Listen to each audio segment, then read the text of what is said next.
Samsung Galaxy S23 இப்போ வர காம்பாக்டாவும் நல்ல பவர்ஃபுல்லா ஸ்மார்ட் போன் தேடுறீங்க அப்படின்னா பெருசா ஆப்ஷன்லாம் கிடையாது. பட் சாம்சங் இத்தனை வருஷமா இதை கண்டினியூ பண்ணிட்டு இருக்காங்க. அதனால வளன்னு பேசாம புதுசா என்ன இருக்கு அப்படின்றத மட்டும் பாத்துருவோமா. First latest Snapdragon 8 Gen 2 use பண்ணிருப்பாங்க ஃபார் Galaxy டிவைசஸ்க்காகவே ஆப்டிமைஸ் பண்ணப்பட்டது. ஒண்ணும் இல்ல, கிளாக் ஸ்பீட் மட்டும் இன்க்ரீஸ் பண்ணிருப்பாங்க. யூசுவலி என்ன பண்ணுவாங்க அப்படின்னா Snapdragon 8 Plus Gen 1 8 Plus Gen 2 அப்படின்ற பிளஸ் வேரியன்ட்ல வர ப்ராசஸர் தான் ஓவர் கிளாக் பண்ணி புது ப்ராசஸர் அப்படின்னு கொண்டு வராங்க. பட் இங்க சாம்சங்கும் குவால்காமும் பார்ட்னர்ஷிப் பண்ணி கொஞ்சம் ஸ்பெஷலா அதை எடுத்துட்டு வந்திருக்காங்க. அதனால மிச்ச போன்ல இருக்க Snapdragon 8 Gen 2 ப்ராசஸரை விட இது கண்டிப்பா பெட்டரா பெர்ஃபார்ம் பண்ணும். அண்ட் கிராபிக்ஸ்மே பாத்தீங்க அப்படின்னா நல்ல இம்ப்ரூவ்மெண்ட் தெரியும். கேமிங்காக ரே ட்ரேசிங் இருக்கு, AI அடாப்டிவ் பெர்ஃபார்மன்ஸ் இருக்கு. அண்ட் ஃபர்ஸ்ட் டைமா S23 சீரிஸ்ல vapour sambar cooling system கொடுத்திருக்காங்க. இதுக்கு முன்னாடிலாம் கூலிங் சிஸ்டம் வேணும் அப்படின்னா பிளஸ் வேரியன்ட் போகணும். பட் இங்க S23 ல இருந்து எல்லா போன்ஸ்க்குமே உங்களுக்கு வந்து கிடைக்கும். ஸோ ஒரே ப்ராசஸர் கூலிங் சிஸ்டமும் கொடுத்துருப்பாங்க. அதனால பர்ஃபார்மன்ஸ்ல பெருசா பஞ்சாயத்து இருக்காது. கேமரா பெருசா அப்கிரேட் அப்படின்ற அளவுக்குலாம் இல்ல, அதே 50 மெகா பிக்சல் ட்ரிபிள் கேமரா தான். பட் இந்த டைம் Snapdragon 8 Gen 2 ல இருக்க ISP பயங்கரமா யூஸ் பண்ணி நல்லா இம்ப்ரூவ் பண்ணிருக்காங்க. இப்போ இது எந்த அளவுக்குனா, நான் போர்ட்ரேட்ல ஒரு போட்டோ எடுக்கிறேன், சப்ஜெக்ட் எங்க இருக்கு, அதை சுத்தி என்னென்ன ஆப்ஜெக்ட்ஸ் இருக்கு, அது எவ்வளவு டிஸ்டன்ஸ்ல இருக்கு அப்படின்றத பேஸ் பண்ணி டெப்த் மேப்பிங்லாம் பண்ணி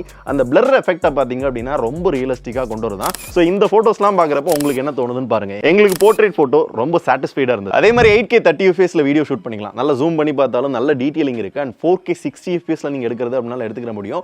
OIS அண்ட் VDS பாத்தீங்கன்னா போன ஜெனரேஷனோட நல்லாவே இம்ப்ரூவ் பண்ணிருக்காங்களா. சோ ஸ்டெபிலிட்டியுமே பாத்தீங்க அப்படின்னா சூப்பரா இருந்தது. ஏதாவது ஆஸ்ட்ரோ போட்டோகிராஃபி அப்படின்னு ஒரு மோட் இருக்கு, எக்ஸ்பர்ட் ரா அப்படின்ற ஒரு ஃபீச்சர் கொடுத்திருக்காங்க. ரால போட்டோ எடுத்து நல்ல டீடைல்டா நீங்க எடிட் பண்றது அப்படிலாம் நினைச்சீங்கன்னா எடிட் பண்ணிக்க முடியும். அண்ட் லோ லைட் வீடியோகிராஃபி நல்லா இம்ப்ரூவ் பண்ணிருக்காங்க. ரியல் டைம்ல நாய்ஸ் ரிடக்ஷனால நம்மளால பார்க்க முடியும். இது எல்லாமே பேக் கேமரால ஆல்ரெடி இருந்ததா இன்னும் கொஞ்சம் ஆப்டிமைஸ் பண்ணி கொண்டு வந்திருக்காங்க. அப்படிதான். பட் ரியல் சேஞ்ச் ஃப்ரண்ட் தான். 10 மெகா பிக்சல் இருந்து 12 மெகா பிக்சல் சென்சார் கொடுத்திருக்காங்க. சோ போன ஜெனரேஷனோட செல்ஃபி நார்மல் மட்டும் இல்ல, லோ லைட்ல சூப்பரா பெர்ஃபார்ம் பண்ணுனாங்க. லோ லைட் செல்ஃபிலாம் பாருங்க எந்த அளவுக்கு இருக்குன்னு. நல்ல டீடைல்டா தெரியுது. ஸ்கின் டோனுமே பார்க்கிறதுக்கு ரொம்ப ரியலிஸ்டிக்கா சூப்பரா இருக்கு. போட்டோ எடுக்கிறப்ப நல்ல இருட்டா இருக்க மாதிரி தெரிஞ்சாலும் ஆப்டிமைஸ் பண்ணி வர்றப்ப பாத்தீங்க அப்படின்னா நல்ல சூப்பரா இருக்கு. டிசைன் ஒரு சின்ன ரெஃப்ரெஷ்மென்ட் தான், ரொம்ப சின்ன ரெஃப்ரெஷ்மென்ட். ஆக்சுவலா அந்த கேமரா மாடல் இருக்குல்ல, அதை அப்படியே கரைச்சு விட்டு S23 அல்ட்ரால இருக்க அந்த லென்ஸ் மாடல் மட்டும் இருக்கிற மாதிரி கொடுத்திருக்காங்க. இதெல்லாம் ஒரு மைனர் சேஞ்ச் தானே அப்படின்னு கேட்டீங்கன்னா, அடே S23 யூசர்ஸ் நீங்களாம் புண்ணியம் பண்ணிருக்கீங்க. S23 அல்ட்ரா போய் பாருங்க, அதுக்கு இது எவ்வளவோ மேல். ஆனா இன்னொரு விஷயம் சொல்ல மறந்துட்டேன், இதுல யூஸ் பண்ணிருக்க கிளாஸ், அலுமினியம் இது எல்லாமே கடல்ல குப்பை இருக்கும்ல, அதை எல்லாத்தையும் எடுத்து ரீசைக்கிள் பண்ணி தான் உருவாக்கி இருக்காங்க.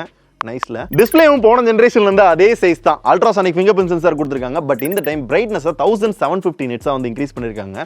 செம்ம பிரைட்டான டிஸ்ப்ளே.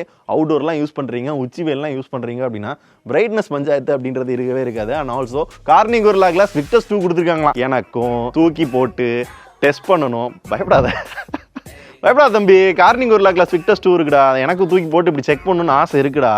சீக்கிரமே பண்ணுவோம், சரியா? அப்புறம் ஒரு காம்பாக்ட் போனுக்கு பெரிய பஞ்சாயத்தா வரதே அதோட பேட்டரி தான். போன ஜெனரேஷன் வந்து 200 mAh எக்ஸ்ட்ரா போட்டு அதை அப்கிரேட் பண்ணி 3900 mAh பேட்டரி கொடுத்திருக்காங்க. 25 வாட் ஃபாஸ்ட் சார்ஜிங் சப்போர்ட் இருக்கு. வயர்லெஸ்லயும் சார்ஜ் பண்ணிக்கலாம். பேட்டரி ஒரு நாளாவது தாங்கும்னு நினைக்கிறேன். ஏன்னா இவ்வளவு டாப் ஸ்பெக் வச்சுட்டு எந்த அளவுக்கு தாங்குது அப்படின்றத லெட்ஸ் see. அண்ட் Android 13 மேல One UI 5.1 கொடுத்திருக்காங்க. இது அடுத்தடுத்து நிறைய சாம்சங் போனுக்கு அப்டேட்டா கொடுப்பாங்களா. நீங்களும் கமெண்ட்ல வேற கேட்டிருந்தீங்க, அடுத்தடுத்து என்னென்ன போனுக்கு வரப்போகுது, என் போனுக்கு எப்போ வரும் அப்படிலாம் கேட்டிருந்தீங்க. இப்போதைக்கு இதுக்கு 4 வருஷத்துக்கான OS அப்கிரேட், 5 வருஷத்துக்கான செக்யூரிட்டி அப்டேட் வந்து தருவாங்க. கிட்டத்தட்ட Android 17 இந்த போனுக்கு அப்டேட் வந்துகிட்டே இருக்கும். வேறு IP68 ரேட்டிங் உள்ளது. ஒரு சில கலர் ஆப்ஷன்லயும் அவைலபிள் இருக்கு. பிரைசிங் அப்படின்னு பார்க்கல 75000 ரூபாய்க்கு லான்ச் பண்ணிருக்காங்க. S22 பாத்தீங்க அப்படின்னா 72000 ரூபாய்க்கு வந்துச்சுன்னு நினைக்கிறேன். S21 வந்து 70000 ரூபாய்க்கு வந்துச்சு. இங்க இதுல இருந்து 3000 ரூபாய் வந்து ஹைக் பண்ணிருக்காங்க. இதுக்கு இங்க என்ன கிடைக்குது அப்படின்னு பாத்தீங்கன்னா, லேட்டஸ்ட் ஜெனரேஷன் ப்ராசஸர், கேமரா ஸ்லைட்டா இம்ப்ரூவ் பண்ணிருக்காங்க, செல்ஃபி சேஞ்ச் பண்ணிருக்காங்க, பிரைட்னஸ் இம்ப்ரூவ் பண்ணிருக்காங்க, ப்ரொடெக்ஷன் இம்ப்ரூவ் ஆயிருக்கு. அண்ட் ஆல்சோ பேட்டரியும் பாத்தீங்கன்னா கொஞ்சம் அப்கிரேட் பண்ணிருக்காங்க. ஒரு ஸ்லைட் அப்கிரேட் மாதிரி தெரிஞ்சாலும் என்ன பொறுத்தவரை இவ்வளவு காம்பாக்டா பவர்ஃபுல்லா camera wise and ego system